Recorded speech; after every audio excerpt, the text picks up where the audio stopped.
अस्सलामुअलैकुम। मोहम्मद अज़हर सिद्दीक अपने programme mess views के साथ हाजिर खिदमत है। 1 अप्रैल 2022 बड़ी तेज़ी से डेवलपमेंट आप देख रहे हैं। बहुत से लोगों ने अपने सवाल करना है कि मेरी वज़ीर-ए-आज़म इमरान खान साहब से क्या मुलाकात हुई।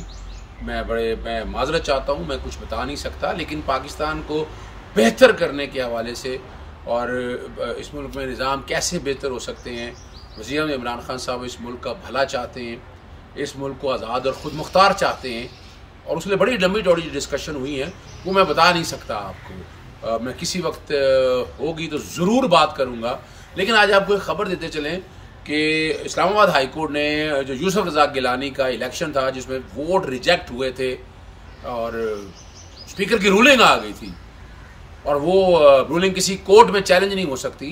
वो सिंगल जज जनाब जस्टिस अतर मिल्ला साहब ने दरख्वास्त के काबिल समात या ना काबिल समात होने और इस बात का बड़ा वाज़ेह तौर पर बता दिया था कि क्यों नहीं। अब यानी मिसाल के तौर पर दोबारा आपके पास रेमेडी मौजूद है, वो नया दोबारा अपना उनको उतारना हो तो उतारें, आपको रोका है किसी ने, लेकिन आप अदालतों को इस मामले में मत मुदाखलत करें। पॉलिटिकल क्वेश्चन के हवाले से उन्होंने बात की थी और अपना जस्टिस आमिर फारूक साहब ने उसी के खिलाफ इंट्रा कोर्ट अपील फाइल की थी पाकिस्तान पीपल्स पार्टी की तरफ से और पूरी तफसील और बहस सुनने के बाद वो खारिज कर दी और ये पॉइंट मेंटेन रखा। मैं फिर बात कह रहा हूँ कि स्पीकर की रूलिंग या चेयरमैन सेनेट की रूलिंग किसी अदालत में चैलेंज नहीं की जा सकती और इसमें बहुत से फैसले मौजूद हैं।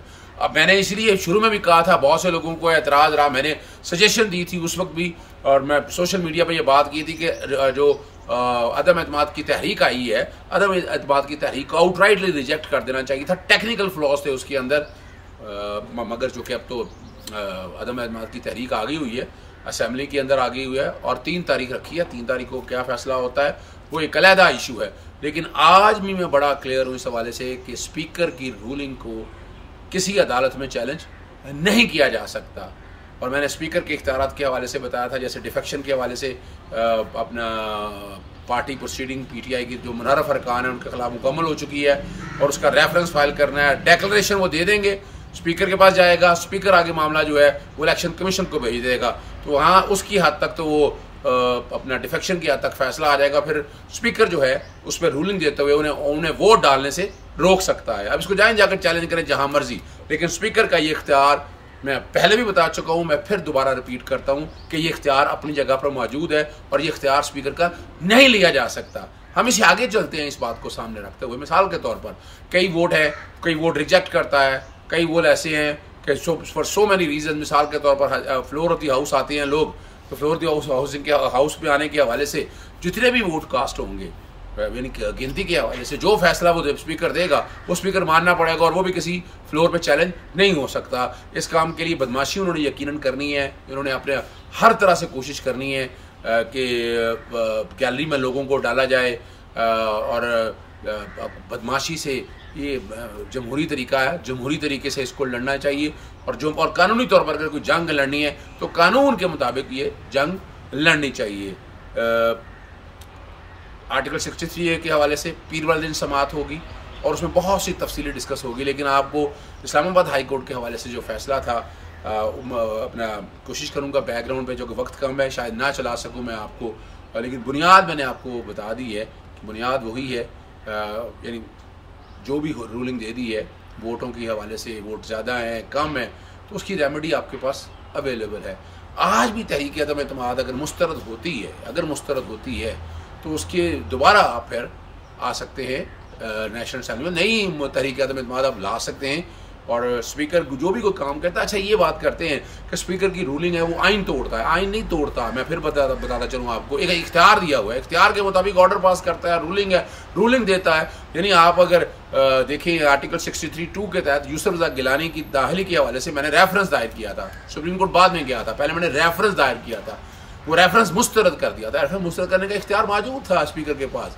वो मामला सुप्रीम कोर्ट में चैलेंज, सुप्रीम कोर्ट ने उसको किसी और कॉन्टेक्स्ट में कहा था कि आर्टिकल 63(2) के हवाले से क्वेश्चन देखने के हवाले से वो मुस्तरद, यानी बुनियादी तौर पर ये प्रिंसिपल वहाँ सेटल हुआ था। मोहम्मद अज़हर सिद्दीक के नाम से रिपोर्टेड जजमेंट है, रिकॉर्ड के ऊपर है और आप बड़ी आसानी से वो सारा मामला देख सकते हैं। कोई मुश्किल नहीं है, कोई बहुत बड़ी रॉकेट साइंस नहीं है, लेकिन इसके अंदर स्पीकर के लामहदूद इख्तियारात हैं। और आपने देख लिया है कि एविडेंस जितनी आ चुकी है ख़ासतौर पर उस मरासले के ज़रिए कि क्या कुछ था उसके अंदर बाकायदा। फिर आपने देख लिया अरशद शरीफ साहब ने पूरी डिटेल चला दी कि कितने MNAs और MPA सारे मिले, फिर कुछ सहाफ़ी मिले। मकसद क्या था?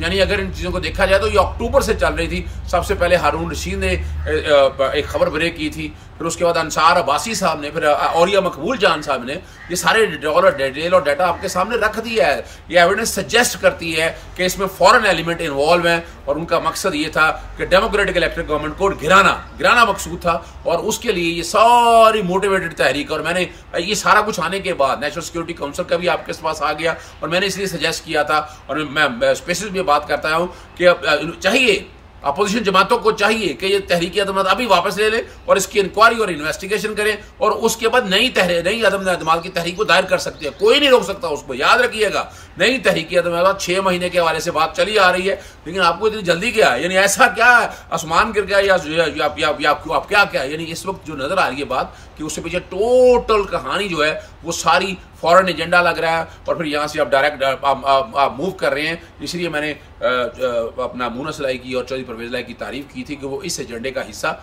नहीं बन सके हैं।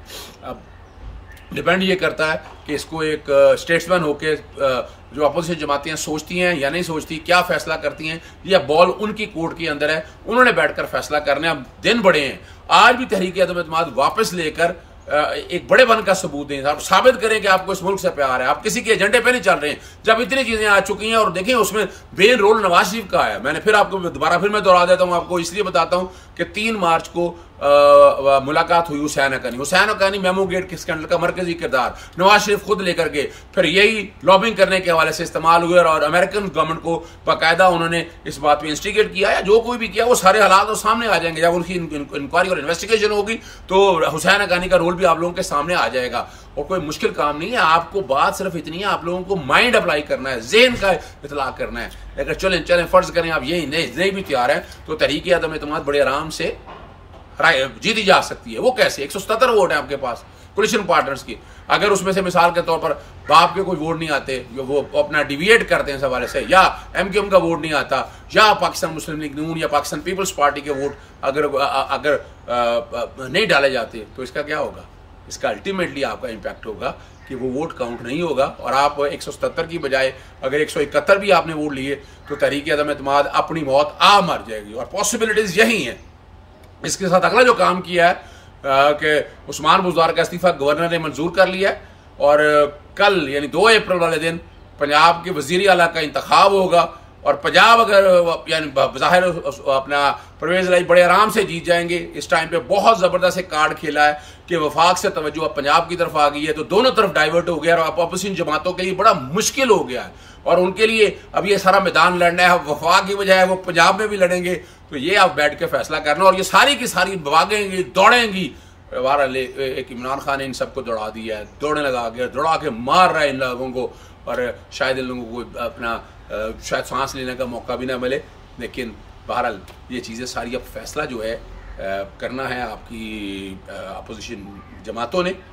आखिर में मैं अगर टाइम हुआ आपको लोगों के लिए तो वो चला देता हूँ जो अशरफ शरीफ के प्रोग्राम में ख़ास तौर पर जिन MNA MBS का जिक्र हुआ है उतने पोर्शन के अंदर अगर वो चल सके, अगर टाइम हुआ, ताकि वीडियो लेट ना हो जाए और ये प्रोग्राम लेट ना हो सके, ज़रा सुनिएगा। शेयर करते हैं तारीख और टाइम के साथ। वज़ीर आज़म को ये रिपोर्ट मिली है 16 फरवरी 2022 को अमरीकी सफारतकार पीटर जोसेफ मैकशेरी, इन्होंने PTI के रुकने असेंबली नूर आलम खान के साथ इस्लामाबाद में मुलाकात की। 3 मार्च 2022 को अमेरिका के इस्लामाबाद में first secretary Heather Grace Eaton ने इस्लामाबाद में नून लीगी रहनुमा शाहिद खाकान अब्बासी, एहसन इकबाल, तारिक फजल चौधरी, सिद्दीकुल फारूक, मोहम्मद जुबैर, अहमद जवाद और PTI के मुनहरिफ अरकान के साथ मुलाकात की। अमरीकी काउंसिल जनरल विलियम के मैकनिलियो ने 3 मार्च 2022 को लाहौर में हमजा शहबाज के साथ मुलाकात की। इसके अलावा अमरीकी council general MNA Shaista Parvez, MPA Kanwal Liaquat, MPA Ramzan Siddique Bhatti और ज़किया शाहनवाज के साथ उन्होंने मुलाकातें की। इसके साथ साथ अमरीकी काउंसिल जनरल ने 8 मार्च 2022 को लीगी MPA समीउल्लाह के साथ मुलाकात की। इसके अलावा नून लीगी रहनुमाओं MPA सैयदा उज़मा कादरी, 15 फरवरी को MPA Rana Mahmudul Hasan, MPA Ataur Rahman, Rana Shahidul Hasan, MPA मियां साकिब और साबिक MPA राना ताहिर के साथ मुलाकातें की। 7 मार्च 2022 को साबिक गवर्नर पंजाब और पीपल्स पार्टी रहनुमा मखदूम अहमद महमूद के साथ लाहौर में मुलाकात की। इसके अलावा पीपल्स पार्टी के अब्दुल कादिर, मुमताज़ अली और PTI के मुनहरिफ रुकने असेंबली अलीम खान के साथ भी लाहौर में मुलाकात की। 12 जनवरी 2022 को अमरीकी council general Karachi mark straw ने वज़ीर आला सिंध मुराद अली शाह के साथ मुलाकात की। 4 फरवरी 2022 को अमरीकी council general Karachi mark straw ने पीपल्स पार्टी रहनुमा सलीम मांडवीवाला, 24 फरवरी को बिलावल भुट्टो के मुशीर हारिस गुजदार, वज़ीर आला सिंध के मुशीर निसार अहमद खोड़ो, 26 फरवरी को शहरी रहमान, 11 फरवरी को डॉक्टर आसिम और सैयद तारिक मुस्तफ़ा के साथ भी मुलाकातें की। 10 फरवरी को अमरीकी council general Karachi mark straw ने MQM पाकिस्तान के सरबराह खालिद मकबूल सिद्दीकी और 10 फरवरी को नसरीन जलील के साथ मुलाकात की। अमरीकी political unit chief Colin Malloy Cram ने MQM पाकिस्तान के जावेद हनीफ खान के साथ भी मुलाकात की। अमरीकी लीगल अताशी सनशाइन एडम्स नून लीग के रहनुमा डॉक्टर शाम सुंदरावानी के साथ मुलाकात की। 5 और 7 फरवरी 2022 को पीपल्स पार्टी के रहनुमा मोहम्मद खान गबोल के साथ भी अमरीकी लीगल अटैची सनशाइन एडम्स ने मुलाकात की। अमरीकी पॉलिटिकल ऑफिसर एंड्रिया हिलियर ने 21 मार्च 2022 को खैबर पख्तूनख्वा के सूबाई वजीर आतिफ खान के साथ पेशावर में मुलाकात की। इसके अलावा अमरीकी सफारतकार नून लीग के रहनुमा राना तनवीर, पीपल्स पार्टी के सैयद नवीद कमर, MQM पाकिस्तान की किश्वर ज़हरा और PTI के मुनहरिफ रहनुमा राजा रियाज के साथ मुलाकात की। अमरीकी सफारतकार चार्ज डी अफेयर्स ने सहाफ़ी आसमा शराजी, सानिया बशीर, सहाफ़ी मारिया इमरान, नैयर अली, सारा हसन और सहाफ़ी फहद हुसैन के साथ मार्च के दूसरे हफ्ते में। जी, आपने वो सारा कुछ सुन लिया, सारा देख लिया। इजाजत चाहूंगा। अस्सलाम वालेकुम, अल्लाह हाफिज, पाकिस्तान जिंदाबाद।